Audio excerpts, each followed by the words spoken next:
కేసీఆర్ చేయని విషయాలు చాలా చేసిండు, చెప్పని విషయాలు చాలా చేసిండు. ఓకే, బిగ్ డిఫరెన్స్ ఉండాలి. సార్ సార్ ఎక్కడ కూడా బీఆర్ఎస్ పార్టీ మేనిఫెస్టోలో కళ్యాణ లక్ష్మి గురించి ఉండదు. మీరు చూడండి 2014లో ట్రూ ఫ్యాక్ట్. అవును, గురుకుల పాఠశాలలు విపరీతంగా పెంచుతామని ఎక్కడ కూడా మేనిఫెస్టో, ప్రభుత్వ విద్యార్థులందరికీ కూడా మంచి విద్య ఇస్తామని, రైతు బంధు లాంటివి కూడా లేవు, రైతు బంధువు లాంటివి కూడా లేవు.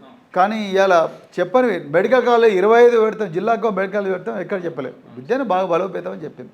కానీ ఆ ప్రస్థానంలో ప్రజల బాధలు కష్ట సుఖాలు తెలుసుకున్న ముఖ్యమంత్రి గారు క్యాబినెట్ కొలీగ్స్ అందరినీ పిలిపించి వీళ్ళందరి కోసం కూడా రకరకాల ప్లాన్స్ వేద్దాం, మనమే తెలంగాణను కాపాడుకోవాలి, మనమే తెచ్చుకున్నాం కదా అని అందరినీ ఒప్పించి వాళ్ళందరితో ఇచ్చిన దళిత బంధు స్కీము సార్ ఎక్కడ కూడా మేనిఫెస్టోలో పెట్టలేదు కదా. కానీ దళిత బంధు స్కీము 1 ఫైన్ మార్నింగ్ దళిత బంధు స్కీమ్ పెడదాము, మంచిగా ఉంటుంది, దీనివల్ల వాళ్ళందరూ బాగా జీవితాలు బాగుపడతాయని పెట్టింది, బ్యాంక్తో లింకేజ్ లేకుండా. సో ఆ విధమైన దాన్ని డెవలప్మెంట్ అంటారు, గ్రోత్ అంటారు.